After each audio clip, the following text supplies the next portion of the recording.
ओम शांति। आज 31 तारीख है, जिसमें बाबा हमें पढ़ाई और सेवा, इन दो चीज के महत्व को समझाते हुए कुछ बड़ी गहरी शिक्षाओं की ओर और कई सारे गुणों की ओर हमारा ध्यान खिंचवा रहे हैं। जिसमें अगर हम बात करें तो बाबा ने पहली बात आज हमें कही कि बच्चे, यदि तुम पढ़ते हो तो तुम्हारा फर्ज क्या है? पढ़ाना। लर्निंग के साथ टीचिंग बड़ी इंपॉर्टेंट है। अगर आप अपनी लर्निंग को इम्प्रूव करना चाहते हो तो टीचिंग शुरू करो। लेकिन टीचिंग करते समय ये बिल्कुल बुद्धि में नहीं रहना चाहिए कि आई एम अ टीचर। जिसकी बुद्धि में ये आ गया कि आई एम अ टीचर, समझ देना उसकी लर्निंग बंद हो जाएगी। और अगर लर्निंग करने वाले के मन में सिर्फ यही आ जाए कि बस मुझे ही सीखना है, किसी को नहीं सिखाना, तो स्वार्थ घर कर जाएगा। जो खाली पुरुषार्थ पुरुषार्थ की बातें करते रहते हैं, आप कभी भी देखना वो अधिक स्वार्थी होते जाते हैं। जो पुरुषार्थ में सेवा को शामिल करते हैं, आप देखना उन्हीं के अंदर निरहंकारिता जन्म लेती है। वही संस्कार मिलन की रास को समझ पाते हैं। एक गहरी बात, बहुत सूक्ष्म साइकोलॉजी है। बिना सेवा करे हुए आप कभी संस्कार मिलन की रास नहीं कर सकते। बिना सेवा किए हुए आप कभी अपने परिणाम नहीं बढ़ा सकते। बिना सेवा किए हुए आप दुआएं नहीं कमा सकते। बिना सेवा किए हुए जब तक आपको दुआएं नहीं मिलेंगी तो मन हल्का नहीं हो सकता, मेमोरी हाईएस्ट नहीं हो सकती, आपकी बुद्धि में बातें टिक नहीं सकती। इसलिए पढ़कर जो किसी को पढ़ा देता है, अपना समय, अपना सहयोग किसी और की मदद करने में दे देता है, उसे बहुत अधिक दुआएं मिल जाती हैं। और वे दुआएं उसके जीवन में हर प्रकार की समृद्धि को खींच कर ले आती हैं। क्योंकि जब आप किसी को सिखाने के लिए जाओगे तो एक गहरी बात है जो आपको समझना चाहिए, साइकोलॉजिकल समझना चाहिए। आपका तन, आपका मन और आपका धन तीनों लगेगा। और जब आपका तन मन धन तीनों लगेगा किसी की सेवा में, तो वो लौट कर आपके पास वापस जरूर आएगा, क्योंकि बीज बो चुके हैं आप जो बोते हैं वही आप काटते हैं परिणाम के रूप में। तो अगर आपके जीवन के अंदर आपको कभी भी ये लगता है कि मेरी चीजें बढ़ क्यों नहीं रही हैं, या मेरे जीवन में धन या स्वास्थ्य या कोई भी चीज आसानी से क्यों नहीं आ रहा है, तो उसका एक ही जवाब है कि आप स्वार्थी हो चुके हैं, सेवार्थी नहीं है। जब भी व्यक्ति स्वार्थी होता जाएगा उसकी पीड़ाएं बढ़ती जाएंगी। जब भी सेवाएं करता जाएगा उसकी पीड़ाएं घटती जाएंगी। क्योंकि दुआएं पीड़ाओं का इलाज है। इवन देन हमें यहाँ से समझ जाना चाहिए कि डॉक्टर्स भी क्या कहते हैं। जब वो इलाज करते हैं तो एक शब्द वो बोलते हैं, जब उनके हाथ से बात छूट रही होती है, इलाज नहीं हो रहा होता है, तो कहता है अब तो आपको दुआएं और पुण्य बचा सकते हैं। ऊपर वाला बचा सकता है, दुआएं और पुण्य। ऊपर वाला भी किसका साथ देता है? जिसने जीवन में दुआएं और पुण्य कमाए होते हैं।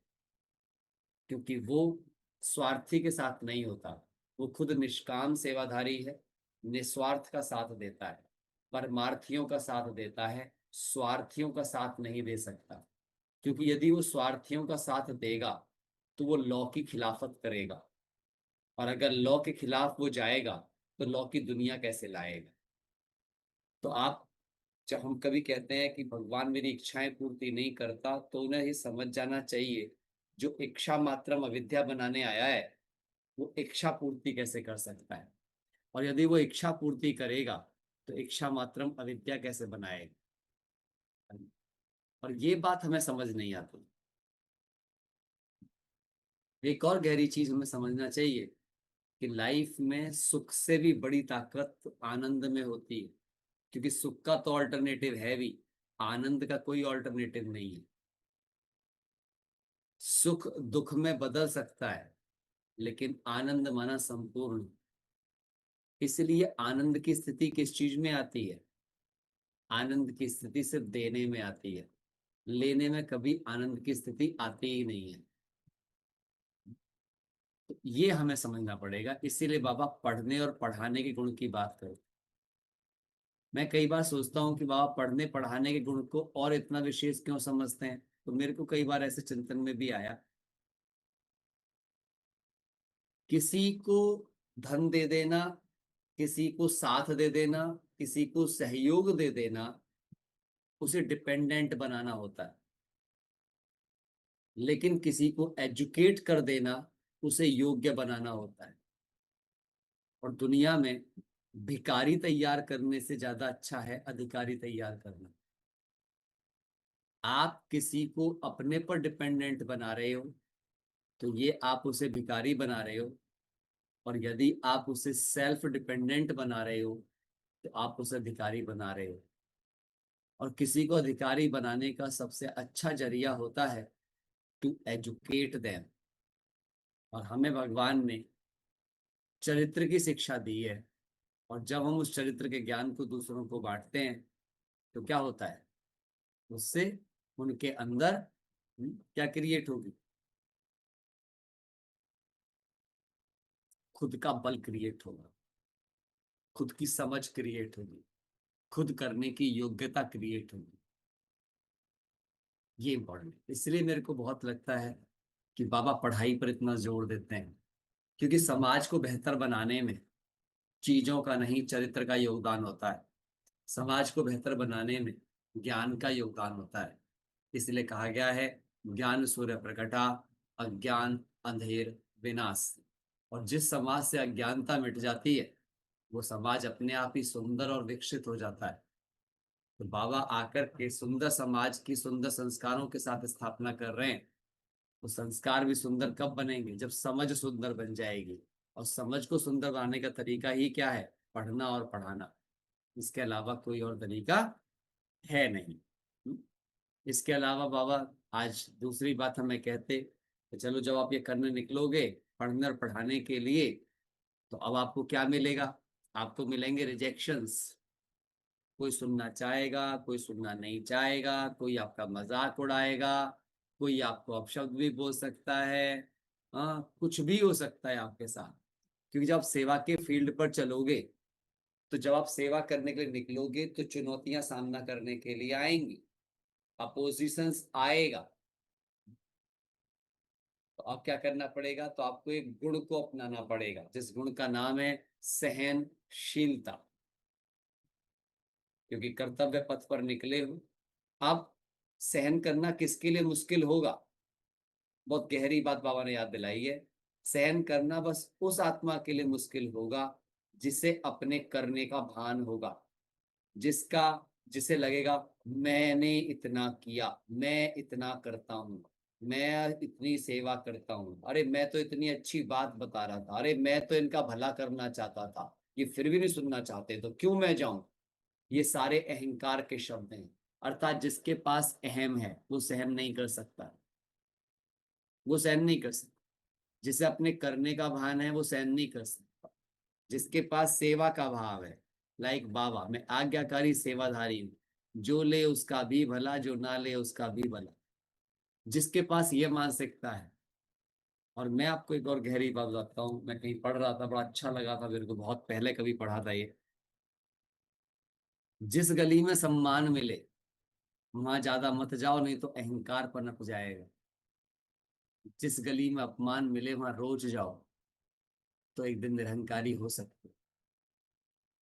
जिसने अपने अपमान को सहन करना और समाना सीख लिया, वो योगी हो जाएगा। महिमा स्वीकार कर ली, तो महानता खत्म हो जाएगी।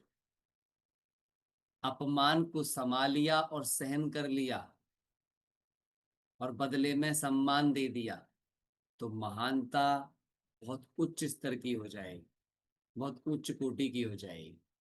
जिसके जीते जागते एग्जाम्पल ब्रह्मा बाबा है, उनकी पूरी जीवन कहानी पढ़ो, तो प्रैक्टिकल में हर प्रकार के अपमान से ऊपर उठकर उन्होंने सबको सम्मान दिया, सबके सम्मान जगाए।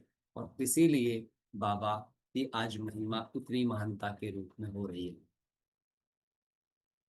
तो सहन करने का किसके पास आसान तरीका होगा, सहन वही कर सकता है कि मैंने कुछ नहीं किया, करावन हार करा रहा है, करन हार हम किए जा रहे, एक बात। दूसरा, मैं जो कर रहा हूं इसमें यदि अपमान मिल रहा है, ध्यान से सुनना, बहुत सुंदर थॉट है ये, इसको बहुत अपनाया हमने जीवन में सेवा करते समय। यदि इसमें अपमान मिला तो मेरा कर्जा चुक गया, और सम्मान मिला तो मेरा जमा हो गया। ये दोनों बातें जिसने अपनी बुद्धि में धारण कर ली, उसके लिए सहन करना कभी मुश्किल नहीं होगा, क्योंकि दोनों ही केस में आई एम प्रॉफिटेबल। अपमान मिला तो कर्जा चुका, सम्मान मिला तो पुण्य बढ़ा, दुआएं जमा हो गई। दोनों ही केस में आई एम प्रॉफिटेबल, तो सहन करने की बात ही नहीं लगेगी। फिर सहनशीलता सहनशीलता नहीं लगेगी, नेचुरल लगेगी। वो लगेगा कि ये तो मैं, मुझे ऐसा तो होना ही चाहिए अगर मेरे को ये चीज चाहिए। समझ आ रही है बात या नहीं? अगर किसी के मन में सवाल भी हो तो लिख सकते हो, लेकिन सच ये है कि अगर आप ऐसे सोचना शुरू करके देख लो, आप 1 मिनट के लिए, अब आपको सहन करना मुश्किल लगेगा ही नहीं। पहली बात, मैंने किसी के लिए कुछ किया ही नहीं, मैं तो दिया हुआ दे रहा हूं। मुझे गलतफहमी हो गई है कि मैं कुछ कर रहा हूं। आई एम इन द, मैं उस रोल में हूँ, स्क्रिप्टेड हूँ। और उसके अलावा दूसरी बात, सबसे बड़ी बात यही है कि यदि किसी ने अपमान किया भी है तो उसमें दो, मेरे गुण की चेकिंग हुई है, मुझ में कितनी सहनशीलता है, मुझ में कितनी शांति है, मुझ में कितनी समाने की शक्ति है। वो उसका टेस्ट पेपर था। और सेकंड चीज, मेरा कर्जा चुक रहा था, क्योंकि कहीं ना कहीं वही मुझे गाली देगा, वही मुझे अपोज करेगा जिसे मैंने कभी किया होगा। मैं आपको एग्जाम्पल दे सकता हूँ, उसका बहुत प्रैक्टिकल सा एग्जाम्पल है। आपके पास बहुत सारे कॉल्स आते हैं, ये इंश्योरेंस ले लो, वो ये ले लो, फलाना ले लो, क्रेडिट कार्ड ले लो, ऐसे आते हैं। और आप उन्हें कई बार कैसे रिजेक्ट करते हैं? Very rudely. अब आपको नहीं लगता कि आपका कर्मा क्रिएट हुआ होगा? वही कर्मा रिपेल होकर आपकी जिंदगी में वापस आता है, किसी ऐसे इंसान के रूप में जो आपको बहुत रूडली मना करता है आपकी चीजों के लिए, what you offer to the people. आज से कम एक ही गुण अपना लो कि कोई कॉल आ भी जाए आपके पास, तो रूडली बोलने के बजाय बोलो, नहीं भाई नहीं चाहिए, सॉरी, बट मुझे अभी आवश्यकता नहीं। हम ऐसा भी बोल सकते। बट हम कई बार अंदर क्रोध पालकर कॉल काट देते हैं। कई बार हम उसको बहुत अपोज बोल देते हैं। ठीक है, आजकल स्पैम कॉल के रूप में लिखा हुआ आ जाता है, आप काट देते हो, वो कर्मा की बात नहीं है, क्योंकि वो सिस्टम जनरेटेड है। आपने उसके लिए कुछ किया नहीं, आप उसके लिए कोई क्रोधी नहीं बने। आजकल क्योंकि चीजें सावधानी रखना जरूरी है। लेकिन चलो किसी ने पूछ भी लिया तो उसको सिंपल बोल दो, सॉरी ब्रदर, नो नीड।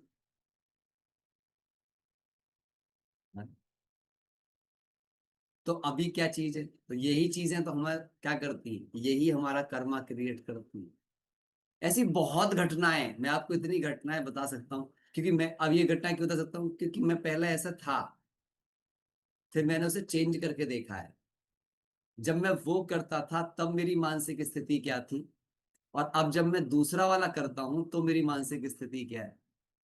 दोनों का फर्क महसूस किया, दोनों का इम्पैक्ट अपने ऊपर महसूस किया। और ऐसा, ये तो मैंने एक एग्जाम्पल दिया है, ऐसे अनेक कर्म आए। कई बार क्या होता है, आज भी हो जाता है मेरे साथ। कोई मेरे से एक बार क्वेश्चन पूछ रहा है, 2 बार क्वेश्चन पूछ रहा है, 3 बार क्वेश्चन पूछ रहा है, 4 बार पूछ रहा है। अच्छा, कुछ लोग कैसे होंगे कि एक ही क्वेश्चन को बार बार रिपीट करते रहेंगे, उन्हें आप कैसे ही जवाब दे दो, घुमा फिरा करके फिर क्वेश्चन सेकंड फॉर्म में वैसे ही आएगा। मतलब सेम ही क्वेश्चन को अलग अलग एंगल से बता करके पूछ रहे होते। तो क्या होता है, अंदर में कई बार लगता है इसे समझ नहीं आ रही क्या। तो हल्का सा क्या आया अंदर में, कहीं ना कहीं, अब वो इसलिए आपसे इतनी बार पूछ रहा था, ठीक है। आपको नो भी कहना है तो भी उसके बहुत तरीके हैं। क्या बिना हर्ट करे भी कह सकते हो, बिना हर्ट करे भी कह सकते हो, लेकिन हम क्या करते हैं, तुम बेवकूफ हो क्या, तुम ना समझदार हो क्या, तुम मूर्ख हो क्या, तुम बार बार एक ही बात से इरिटेशन के साथ कह रहे हो। तो वो चीज क्या करेगी, कर्मा क्रिएट हो जाएगा। ऐसी बहुत घटनाएं हैं, मैं आपको कितनी घटनाएं बताऊं इस। अब क्या है, मैं अपने रियल बताऊं तो मैं आपको ये सब बातें क्यों बता पा रहा हूं, मैं अपने हर संकल्प पर ये जांच करने लगा हूं। जब से ये कर रहा हूं तब से ये बातें और ज्यादा रियलाइज हो रही, पता चल रहा है कि अंदर में क्या चीज हो रही। क्योंकि सहनशीलता का टॉपिक चल रहा है, तो हम सब इस प्रोसेस में, हाँ, हम सब इम्प्रूव कर रहे हैं। इम्प्रूव करते करते स्थिति ऐसी तो आ जाती है कि हाँ बहुत सारी घटनाएं सहन हो जाती हैं, लेकिन अभी भी अचानक से कोई घटना ऐसी आती है कि जिस समय, कई बार ऐसा होता है हम डिफरेंट मोड में होते हैं, हम कहीं और होते हैं और कोई और घटना शुरू हो जाती है। हम किसी और मोड में थे, मान लिया हम किसी से बात कर रहे थे, अभी बड़े अच्छे मोड में थे, अचानक से कोई चीज आ जाएगी, मोड कुछ और था, चीज कुछ और शुरू हो जाएगी। और ये आपका एग्जाम होता है, क्या आप डिफरेंट मोड में होते हुए डिफरेंट इवेंट को हैंडल कर सकते हो क्या? यही मानता है। नहीं कर सकते हो तो साधारणता है। महान व्यक्ति हर वातावरण में क्या करेगा, हर वातावरण में उसकी एक प्रायोरिटी सबसे पहली होगी, हल्का रहेगा, लाइट। ये लिख लो बड़ा बड़ा, लाइट एंड माइट। वो हल्का, शक्तिशाली है तो लाइट रहेगा, कमजोर है तो क्रोधित होगा, वीकनेस है, नॉलेज नहीं है, लाइटनेस नहीं है, बता रहा है कि हमारे अंदर माइट भी नहीं।